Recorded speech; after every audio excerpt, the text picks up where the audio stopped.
श्री स्वामी समर्थ. ओम लक्ष्मी नारायणाय नम. ओम धनाय नम. नवरात्रीमध्ये उपवास केला नाही तरी चालेल, पण या 9 देवीच्या कथा ऐकल्याने देवी लक्ष्मी माता तुमच्या समोर साक्षात प्रकट होऊन तुम्हाला आशीर्वाद देईल. असं म्हणतात की ही पौराणिक कथा श्रवण केल्याशिवाय नवरात्रीचा उपवास सफल होत नाही. ही कथा फक्त शेवटपर्यंत ऐकल्याने मनोइच्छित मनोकामना 100% पूर्ण होते. ही कथा ऐकल्याने मूर्ख माणसेही शहाणी होतात आणि त्यांच्यासाठी विश्वातील सर्व सिद्धीची दारे उघडतात. फक्त ही पौराणिक कथा श्रवण केल्याने घरात धनाची कधीच कमतरता पडणार नाही. घरातील रोग, हातात पैसा न टिकणे, गरिबी, कर्ज यांचा सर्व नायनाट होईल. हे ऐकल्याने भक्ताला मोक्ष प्राप्त होतो आणि माता लक्ष्मीचा हात सदैव तुमच्या घरावर, कुटुंबावर राहील. आणि जो मनुष्य ही कथा ऐकत नाही तो अनेक दुःख भोगतो, वेदना, अपंगत्व, धनधान्याची कमतरता, भूक, तहानेने व्याकुळ होऊन भटकतो. जी पुण्यवान स्त्री हे व्रत पाळत नाही ती पतीच्या सुखापासून वंचित राहते, अनेक दुःख सहन करते. जे भक्त ही कथा खऱ्या श्रद्धेने ऐकतात, माता लक्ष्मी त्याची झोळी आनंदाने भरते. आणि ही कथा ऐकल्याने आणि ही शेवटपर्यंत कथा ऐकली पाहिजे, कारण अर्धवट ज्ञान घेणे हे चुकीची आहे. कथेला सुरुवात करण्यापूर्वी देवी लक्ष्मीचा आशीर्वाद प्राप्त करण्यासाठी तसाच घरात धनसंपत्तीची साठी आत्ताच ओम धनाय नम नक्की टाईप करा आणि एक व्हिडिओला लाईक करून आपल्या या चॅनेलला सबस्क्राईब करा. चला तर मग भक्तांनो, नवरात्रीच्या या 9 देवीच्या कथेला सुरुवात करूया. नवरात्रीच्या 9 दिवसामध्ये देवी शैलपुत्री, ब्रह्मचारिणी, चंद्रघटा, कुष्मांडा, स्कंदमाता, कात्यायनी, कालरात्री, महागौरी आणि सिद्धदात्री या देवींची उपासना केल्याने इच्छित मनोकामना पूर्ण होतात. तसेच आपल्या सर्व भक्तांच्या इच्छा पूर्ण करण्यासाठी माँ दुर्गेचा आशीर्वाद प्राप्त करण्यासाठी आजच ओम दुर्गा माते नम नक्कीच टाईप करा. नवरात्रीमध्ये पहिल्या दिवशी शैलपुत्री देवीची पूजा केली जाते. नवरात्रीच्या 9 दिवसांच्या हिंदू उत्सवाच्या पहिल्या दिवशी पूजा केली जाणारी देवी म्हणजे शैलपुत्री. शैलपुत्री म्हणजे पार्वतीची कन्या. शैलपुत्री म्हणून जन्मलेल्या येण्यापूर्वी तिचा जन्म सती म्हणून झाला होता. ब्रह्मदेवाच्या पुत्रापैकी एक असलेला दक्ष प्रजापतीची ती मुलगी होती. सती भगवान शिवावर प्रेम करत होती आणि तिला त्याच्याशी लग्न करायचे होते, पण तिचे वडील दक्ष प्रजापती या लग्नाच्या पूर्णपणे विरोधात होते. त्यांच्या मते शिव हा एक घाणेरडा तपस्वी होता, जो प्रतिष्ठित कुटुंबातील मुलीशी लग्न करण्यासाठी नव्हता. परंतु यांचा सतीच्या शिवावरील प्रेमाचा परिणाम झाला नाही आणि तिचे वडील विरोधात असतानाही तिने त्यांच्याशी लग्न केले आणि ती भगवान शिवासोबत कैलास पर्वतावर राहू लागली. लग्नानंतर काही वर्षानंतर तिला कळाले की आपले वडील दक्ष प्रजापती एक मोठा यज्ञ आयोजित करत आहेत. त्यामध्ये सर्व देवी देवतांना आमंत्रित केले आहे. ती खूप उत्साहित होती, कारण तिला तिच्या पालकांची आठवण येत होती आणि ती घरी जाऊन त्यांना भेटू इच्छित होती. पण दुर्दैवाने प्रजापती दक्ष यांचे आमंत्रण मिळाले नाही. सतीला विश्वास बसत नव्हता आणि तिला वाटत होते की कदाचित काही तर चूक झाली असेल. कदाचित हे स्पष्ट होते. तुम्हाला माहिती आहे, मुलीने त्यांच्या घरी नेहमी स्वागत असते की नाही, म्हणून त्यांनी तिच्या आई वडिलांना भेटण्या जाण्याचा निर्णय घेतला. जरी शिवाने तिला खरोखरच सांगण्याचा प्रयत्न केला की जर आपल्याला आमंत्रण मिळाले नसेल तर कदाचित आपण तेथे अपेक्षित नसू आणि आपण तेथे जाऊ नये. पण सतीने ऐकले नाही. तिने शिवाच्या शब्दाकडे लक्ष दिले नाही आणि ती घरी गेली. लग्नाच्या इतक्या महिन्यानंतर ती आपल्या आई वडिलांना बहिणींना भेटण्यास उत्सुक होती आणि ज्या क्षणी तिने पाहिले त्या क्षणी तिला कळाले की तिच्या वडिलांकडून नव्हे तर तिथे जमलेल्या सर्व नातेवाईकांकडून तिला काहीच प्रतिसाद मिळाला नाही. फक्त तिच्या आईने तिचे स्वागत केले आणि तिला मिठी मारली. पण सतीचे मन दुखावले गेले. तिला स्वतःच्या घरात अप्रिय असल्याची कल्पनाही सहन झाली नाही. ज्या घरात ती वाढली, ज्या घरात तिच्या सुंदर आठवणी होत्या आणि ज्याच्यावर तिने खूप प्रेम करत होती, त्याच घरात तिचा अपमान केला. तिच्या नावडलेल्या नवऱ्याचा अपमान केला. सतीला हे सहन झाले नाही आणि ती जळत्या आगीत शिरली आणि तिने आत्महत्या केली. ही बातमी शिवाला कळताच तो खूप संतापला आणि तिथे पोचला.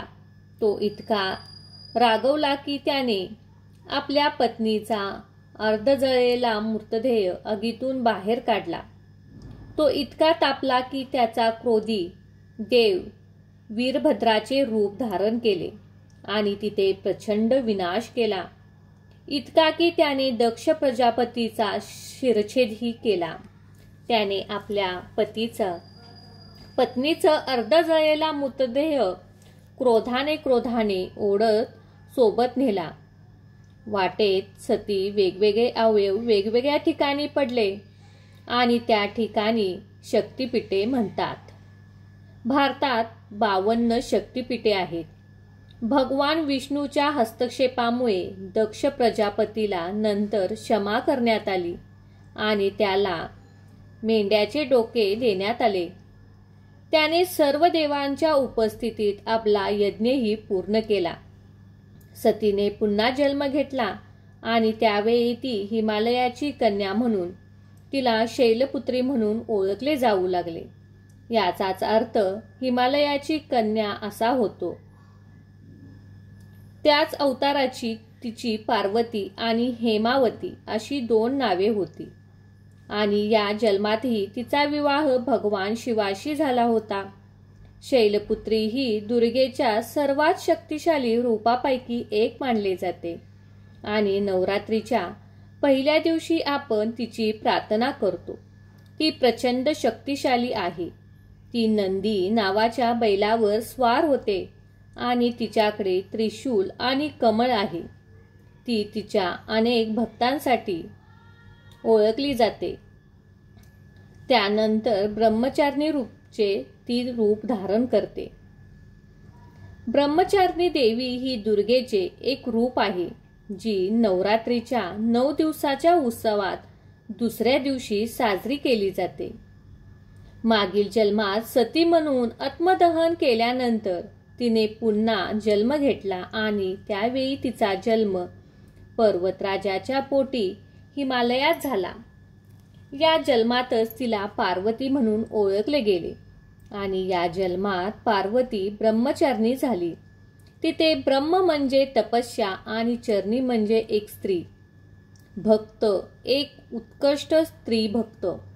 एके दिवशी नारद मुनी पर्वताला भेटायला आले. नारद मुनींनी तिला सांगितले की या जन्मातही तू भगवान शिवांशी लग्न करू शकतेस, पण त्यासाठी तुला कठोर तपश्चर्या करावी लागेल. पार्वतीने लगेच ठरवले की ती कोणत्याही प्रकारच्या तपश्चर्येसाठी तयार आहे.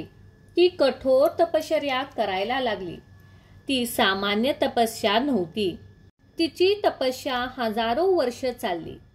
पहिली 1000 वर्षे ती फक्त फळे आणि फुले खात असे.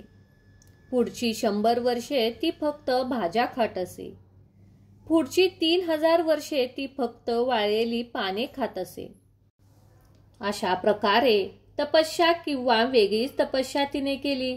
कोणीही कधीही अशा प्रकारची तपस्या पाहिली नव्हती आणि 3000 वर्षानंतर जिथे ती फक्त पाने खात असे तिथे खाल्लेली पाने नाहीत, तिथे पाणी सोडले, तिने अन्न सोडले आणि तिच्या जीवनाचा उद्देश कठोर तपश्चर्या बनली.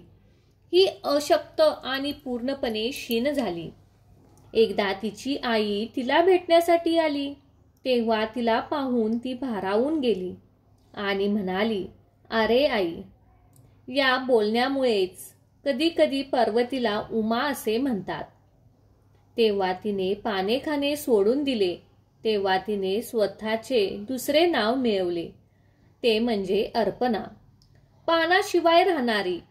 इतक्या वर्षाच्या तपश्चर्येनंतर भगवान ब्रह्मा प्रसन्न झाले आणि त्यांनी तिला भेट दिली आणि आशीर्वाद दिला की तिच्या तपश्चर्येमुळे भगवान शिव देखील प्रसन्न झाले आणि त्यांनी त्या भगवान ब्रह्माचा आशीर्वाद मिळवला आणि या जन्मात त्या दोघांचे लग्न होऊ शकते. ब्रह्मचारिणी ही अपार त्याग, तपस्या, एकांतता, पवित्रता यांचे प्रतीक आहे. नवरात्रीच्या दुसऱ्या दिवशी आपण तिला प्रार्थना करतो की आपण आपल्या इतके बळ द्यावे. आपण देवाकडे आपल्या प्रेमाकडे, त्यागाकडे आणि एकात्मतेकडे पूर्णपणे लक्ष केंद्रित करू शकेल. या स्वरूपात ती हातात एक जपमाळ आणि दुसऱ्या हातात कमांडल धारण करते. लोक तिच्याकडे शांती, समृद्धी आणि आनंदासाठी प्रार्थना करतात. नवरात्रीनंतर येणारे बरेच लोक 9 दिवसाचा उपवास करतात. ते अन्नाशिवाय आणि कधीकधी पाणीही घेत नाहीत. त्या दिवशी ते देवी ब्रह्मचारिणीला शक्तीसाठी प्रार्थना करतात, जेणेकरून ते एकाग्र राहू शकतील आणि त्यांना जे हवे आहे ते पूर्ण मागून घेऊ शकतात.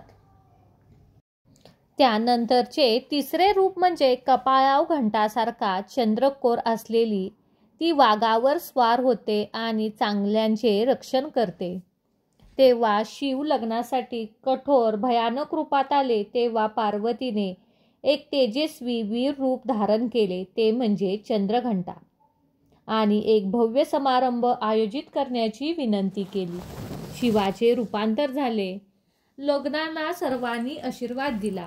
अशी ही चंद्रघंटा माता भीतीला दयाळूपणे, दृढने तोंड द्यायला शिकवण्याचे एक तिच्यात बळ आहे.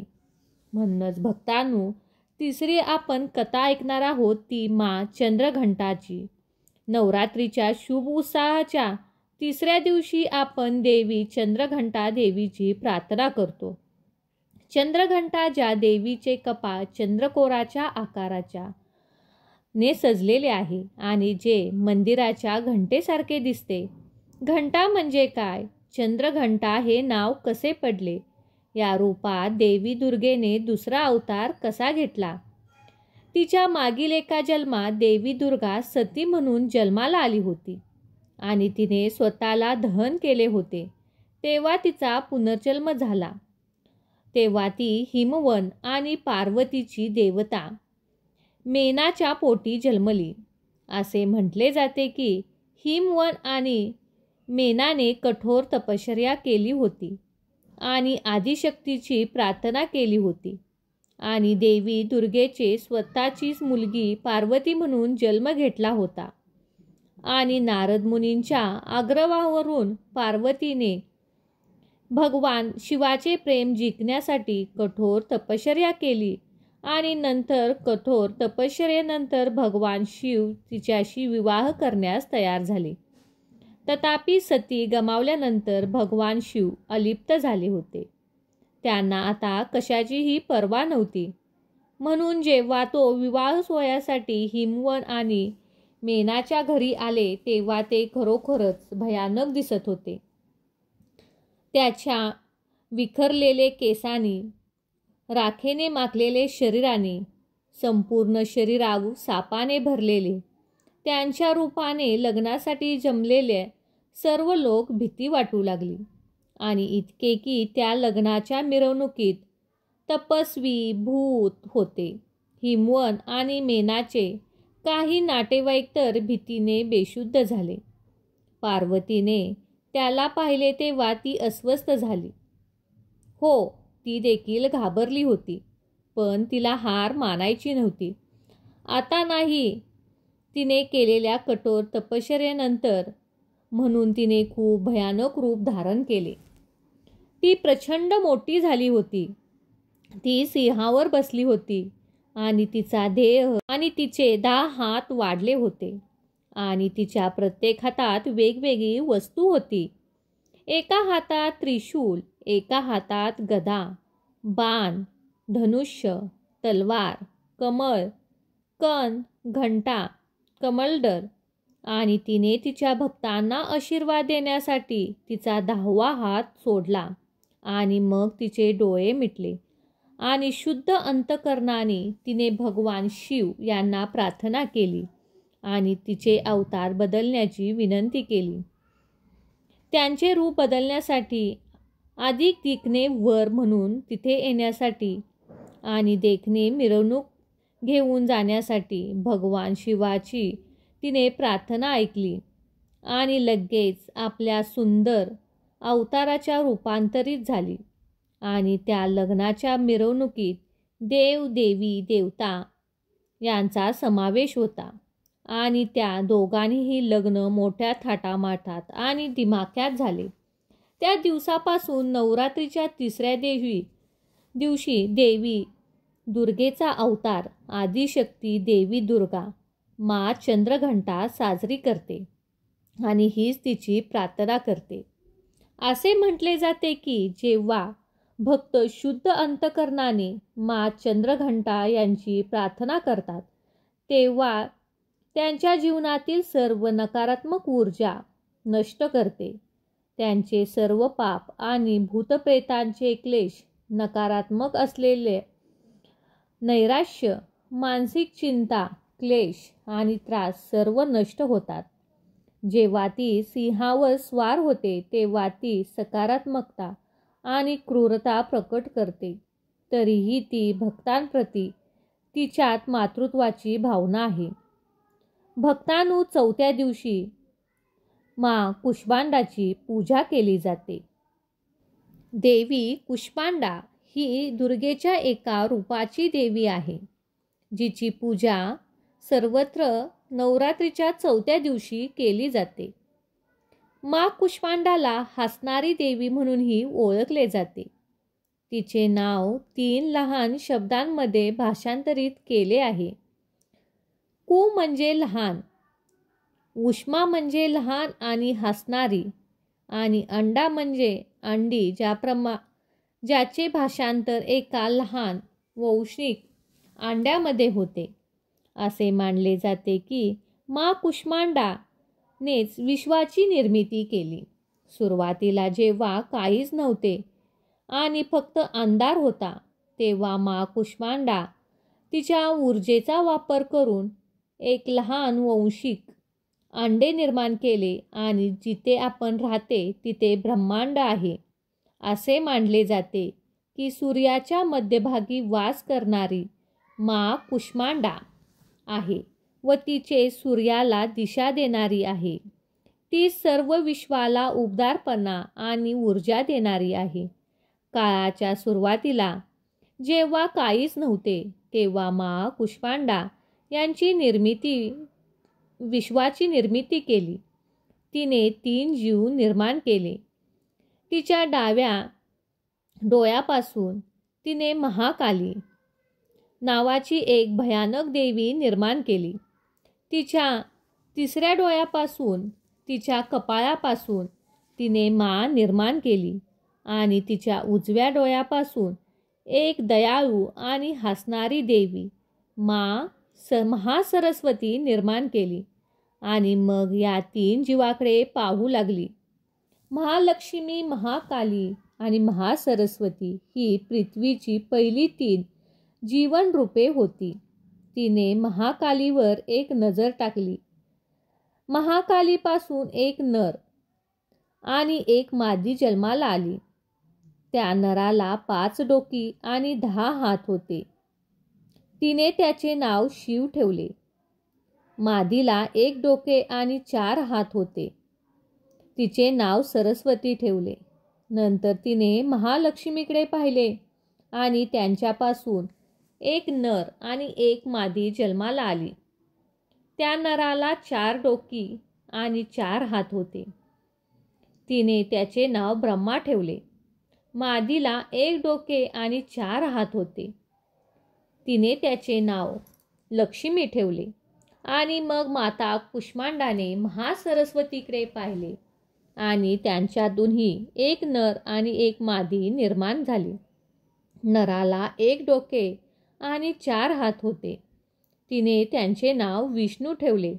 आणि मादीलाही 1 डोके आणि 4 हात होते आणि तिचे नाव शक्ती ठेवले. आणि मग तिने शिवाला शक्ती, ब्रह्माला सरस्वती आणि विष्णूला लक्ष्मी त्यांच्या पत्नी म्हणून सादर केले. असे मानले जाते की या तिघांनीही उर्वरित विश्वाची निर्मिती केली. आणि मग आता कुष्मांडाने तिघांनाही स्वतःमध्ये सामावून घेतले.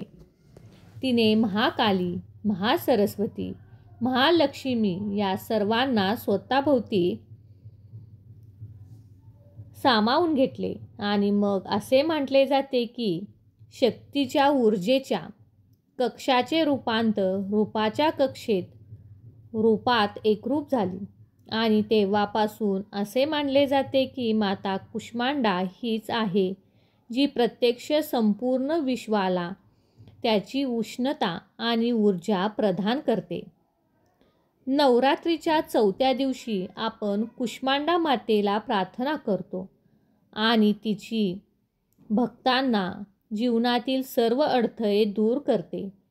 कुष्मांडा मातेला 8 हात आहेत आणि 8 हातांमध्ये कमलदर, धनुष्य, बाण, अमृताचे भांडे, कमळ, जपमाळ, चक्र आणि गदा धारण करते. ती सिंहावर स्वार होते आणि त्यामुळे तिचे भक्त तिच्यासारखे निर्भय आहेत. नवरात्र उत्सवाच्या 5व्या दिवशी स्कंदमातेची पूजा केली जाते. स्कंद म्हणजे शिव आणि पार्वती यांचे पुत्र कार्तिकेय आणि माता म्हणजेच आई म्हणून स्कंदमाता ही मूलत देवी पार्वतीची कथा आहे. आपल्या सर्वांना माहीत आहे की सतीने आत्मदहन केल्यानंतर शिव जगापासून पूर्णपणे विभक्त झाला. तो सर्वांपासून दूर तपश्चर्येत राहिला आणि त्याला काय घडते आहे याची अजिबात पर्वा नव्हती. तो एक तपस्वी म्हणून जगला. त्या सुमारास सूरपदम आणि तर्कासूर असे 2 राक्षस होते आणि त्याला वरदान मिळाले होते की त्यांचा नाश करता येणार नाही. खरं तर त्यांना मारणारा एकमेव व्यक्ती म्हणजे शिव आणि पार्वती यांचे संतान. परंतु जेव्हा शिवाने स्वतःला जगापासून पूर्णपणे वेगळे केले तेव्हा सर्व देवी देवतांना खरोखरच काळजीत पडले. जर त्यांना तारकासूर आणि सूरपद्म या 2 राक्षसापासून कधीही मुक्ती मिळणार नाही तर. आणि तेव्हा ते सर्व भगवान विष्णूंकडे गेले आणि त्यांना उपाय शोधण्याची विनंती केली. तेव्हा भगवान विष्णूने त्यांना सांगितले की ही पूर्णपणे त्याची चूक होती. जर ते शिव आणि सतीचा भाग नसला तर दक्ष प्रजापतीच्या यज्ञाला गेले नसते तर ते कधीच घडले नसते. सतीने कधीही आत्मदहन केले नसते आणि शिव कधीही सर्वांपासून तुटला नसता. म्हणून विष्णूकडे कोणताही उपाय नव्हता. तेव्हा नारद मुनी जी गेले आणि पुन्हा जन्म घेतलेल्या पार्वतीला सांगितले की सतीचा दुसरा अवतार आहेस आणि यावेळी तिचा जन्म पार्वतीच्या देवतेच्या पोटी झाला आहे. नारद मुनींची पार्वतीला भेटले आणि तिला सांगितले की या जन्मातही तू तिच्या जीवनाशी, प्रेमाशी म्हणजे शिवशी लग्न करू शकतेस. परंतु त्यासाठी कठोर तपश्चर्या आणि कठोर तपस्या आवश्यक आहे. पार्वतीला खरोखरच शिवाशी लग्न करायचे होते आणि तिने 1000 वर्षे तपस्या केली. कठोर तपश्चर्या आणि शिव शेवटी प्रसन्न झाला आणि त्याने पश्चाताप केला आणि दोघांनी लग्न केले. जेव्हा त्यांचे मिलन झाले तेव्हा एक अंधत्व असणाऱ्या बीजाचा, एक शक्तिशाली बीजाचा जन्म झाला. हे बीज इतके तेजस्वी होते की शिवाला, अग्नीला स्वतः बीजाची काळजी घेण्याचे काम देण्यात आले, कारण त्यांच्या तेजातून शिव आणि पार्वतीचे मूल जन्माला येणार होते. तथापि अग्नीला बीजाचे तेज सहन झाले नाही आणि त्यांनी गंगेची मदत घेतली. गंगेने बीजाची काळजी घेतली आणि नंतर पार्वती स्वतः पाण्याचे रूप धारण केले, कारण तिला माहिती होते की शिवाशी तिच्या मिलनातून जन्मलेले बीज फक्त तीच वाहू शकते. आणि मग कार्तिकेचा जन्म झाला. त्याला 6 तोंड होते आणि त्याची काळजी 6 मातांनी घेतली, ज्याला कृतिका असे म्हणतात, ज्यामुळे त्याला कार्तिकेय नाव पडले. दक्षिण भारतात कार्तिकेय यांना भगवान मुरुगन म्हणून ओळखले जाते. ते देवांचे सेनेचे सेनापती आहेत. ते नेहमीच शक्तिशाली असतात आणि त्यांना सर्व देवी देवतांना केवळ शक्तिशाली शस्त्रानेच नाही तर अफाट ज्ञानानेही आशीर्वाद दिला आहे. असे म्हटले जाते की जेव्हा ते थोडा मोठा झाला तेव्हा ते ज्ञान मिळवण्यासाठी ब्रह्मदेवाकडे गेले आणि पहिल्या दिवशी त्याने ब्रह्मदेवाला एक प्रश्न विचारला. त्याने त्याला ओमचा अर्थ विचारला आणि ब्रह्मदेव त्याला ओमचा अर्थ समजावून सांगण्यासाठी 1200 श्लोक घेतले. पण कार्तिकेय समाधान झाले नाहीत, म्हणून ते भगवान शिव म्हणजेच त्यांच्या वडिलांच्याकडे गेले आणि त्यांना विचारले. शिवाने ओमचा अर्थ 12 लाख श्लोकामध्ये समजावून सांगितला. पण कार्तिकेय समाधानी झाले नाहीत. पण आतापर्यंत त्याला ओमचा अर्थ कळाला होता आणि त्याने ते 12 कोटी श्लोकांमध्ये सर्वांना समजून सांगितले. तो कार्तिकेय होता, इतका शक्तिशाली. म्हणूनच असे म्हटले जाते की जर तुम्ही स्कंदमातेला प्रार्थना केली तर ती आपोआप कार्तिकेयाची प्रार्थना करतात. देवी स्कंदमातेला 4 हात आहेत. एका हातात ती कार्तिकेय बाळासारखे धारण करते, दुसऱ्या आणि तिसऱ्या हातात ती कमळ धारण करते आणि चौथ्या हातात ती तिच्या भक्तांना आशीर्वाद देते. स्कंदमाता सिंहावर स्वार होते आणि ती कमळावर बसते. स्कंदमाता ही एक शक्तिशाली देवी, शक्तिशाली आई मानली जाते. म्हणूनच नवरात्रीच्या 5व्या दिवशी तिची पूजा केली जाते. 9 दिवस चालू राहणाऱ्या हिंदू उत्सवाच्या नवरात्रीच्या 6व्या दिवशी माँ कात्यायनीची पूजा केली जाते. नवरात्री दुर्गेच्या प्रार्थना केली जाणारी सर्वात लोकप्रिय रूप म्हणजे देवी कात्यायनी. असे मानले जाते की महिषासुराचा वध करण्यासाठी आणि त्याचा अंत करण्यासाठी माता कात्यायनीचा जन्म झाला होता. कथा अशी आहे, कात्यायन नावाचा एक ऋषी होता आणि त्याला मूल नव्हते आणि त्याने मनापासून शिव, विष्णू आणि ब्रह्मा या त्रिदेवांची प्रार्थना केली. त्याला आशीर्वाद मिळाला की एके दिवशी त्याला एक अद्भुत मूल होईल. एक मूल त्याला खूप अभिमान देईल. दरम्यान महिषासूर राक्षस खरोखरच इतका शक्तिशाली होता की देवी देवता देखील त्याला घाबरू लागले आणि ते सर्व त्रिदेवांकडे गेले आणि त्यांना उपाय शोधण्याची विनंती केली. शिव, विष्णू आणि ब्रह्मा यांनी त्याची शक्ती एकत्रित केल्या आणि एक स्त्री रूप निर्माण केले. हे स्त्री रूप अत्यंत तेजस्वी होते. 1000 सूर्यांसारखे तेजस्वी आणि तिला 18 हात होते. तिचे डोळे भयंकर होते. ती सिंहावर स्वार झाली होती आणि युद्धात महिषासुराचा पराभव करण्याचे आशीर्वाद तिला मिळाले होते. युद्धात जाण्यापूर्वी सर्व देवतांनी तिला अनेक भेटवस्तू दिल्या. शिवाने तिला एक शक्तिशाली त्रिशूल दिले. विष्णूने तिला सुदर्शन चक्र दिले. ब्रह्मदेवाने तिला एक पाण्याचा भडा आणि माळ दिली. वरुणाने तिला शंख दिला. अग्नीने तिला धरती दिली. सूर्याने तिला थरार दिला. वायूने तिला धनुष्य दिला. इंद्राने तिला व्रज दिला. कुबेराने तिला गदा दिली. कालीने तिला तलवार आणि ढाल दिली आणि विश्वकर्माने तिला कुंभार दिला. ती सिंहावर स्वार आहे आणि ती भयंकर आहे.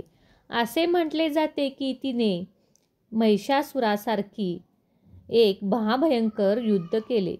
कात्यायनी आणि महिषासूर यांच्यातील युद्ध अनेक दिवस चालले होते आणि शेवटी तिचे डोके कापून त्याचा पराभव केला. कात्यायनीला महिषासूर मर्दिनी म्हणून ओळखले जाते, ज्याने महिषासुराचा वध केला आणि त्याला पराभूत केले. आणि तिचा उत्सव भारतभर साजरा केला जातो. तो दिवस जेव्हा एका स्त्रीने भयंकर रूप धारण केले आणि तेव्हा पृथ्वीवर उतरली. तिने महिषासुरा इतका भयानक झाला एका राक्षसाचा प्रभाव केला. माता कात्यायनीला 4 हात आहेत.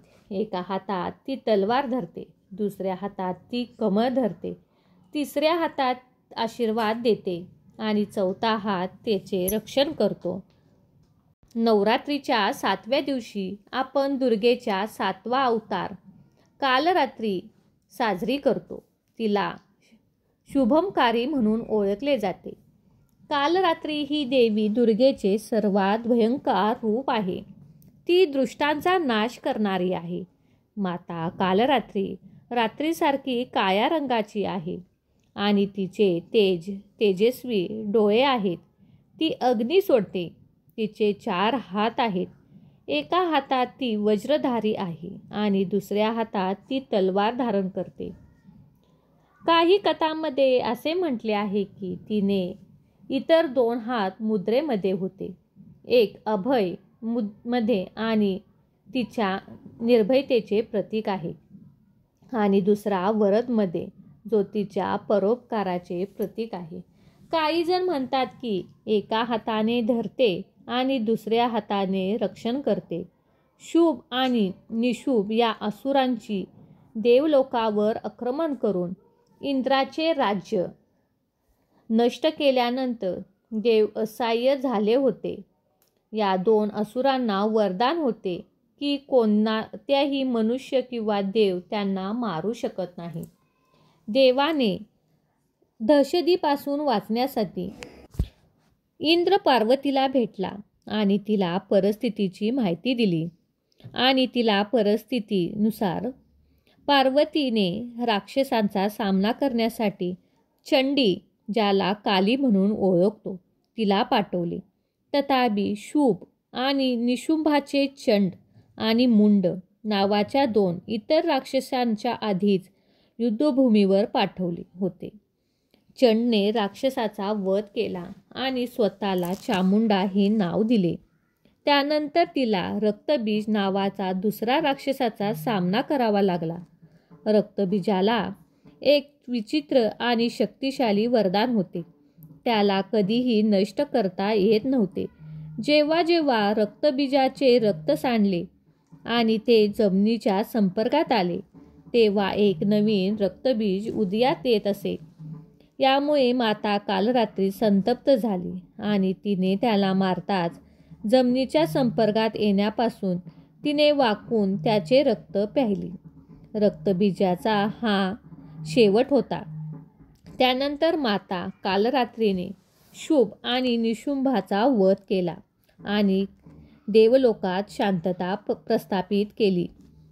त्यानंतर नवरात्रीच्या 8व्या दिवशी महागौरीची पूजा करतात व ती महा म्हणजे अत्यंत आणि गौरी म्हणजे सुंदर. ही पार्वतीची कथा आहे. आणि एकदा जेव्हा पार्वती कालरात्रीच्या रूपात सर्व राक्षसांशी लढत होत्या आणि जेव्हा त्या परत आल्या तेव्हा त्या त्वचा पूर्णपणे काळी पडली होती आणि तिने कित्येक प्रयत्न केले तरी ती काळी त्वचेपासून मुक्त होऊ शकली नाही. तिचा पती भगवान शिव तिची थोडीशी चेष्टा करत असे. तो तिला चिडवत असे आणि काली म्हणत असे, पण यामुळे तिला खूप राग आला. ती ब्रह्मदेवाकडे गेली. तिने प्रार्थना केली आणि त्यांना सांगितले की मला या काळी त्वचा काढून टाकायची आहे. मला पुन्हा एक गोरी बनवा. कठोर तपश्चर्येनंतर भगवान ब्रह्मा प्रसन्न झाले आणि त्यांनी पार्वतीला आशीर्वाद दिला. त्यांनी तिला हिमालयातील मानस सरोवर तलावात जाऊन डुबकी मारण्यास सांगितले. पार्वतीने हिमालयातील मानस सरोवर तलावात जाऊन पाऊल ठेवताच तिची काळी त्वचा तिच्यापासून वेगळी झाली आणि जादूने तिला एक मादीचे रूप धारण केले. या मादीला कौशिकी असे नाव देण्यात आले. कौशिकीने शुंभ आणि निशुंभ या 2 भयानक राक्षसांचा नाश केला. शुंभ आणि निशुंभ या भगवान ब्रह्मदेवाकडून वरदान मिळाले होते की त्याला कोणताही मनुष्य देव, राक्षस किंवा देव मारू शकत नाही. आणि अशा प्रकारे कौशिकीने त्यांना मारले. पार्वतीने नदीत स्नान केल्यानंतर ती अतिशय सुंदर दिसू लागली.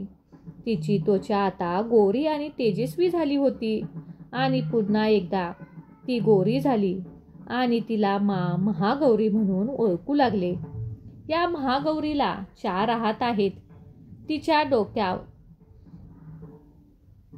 तिच्या हातात एक त्रिशूल आणि दुसऱ्या हातात डमरू आहे.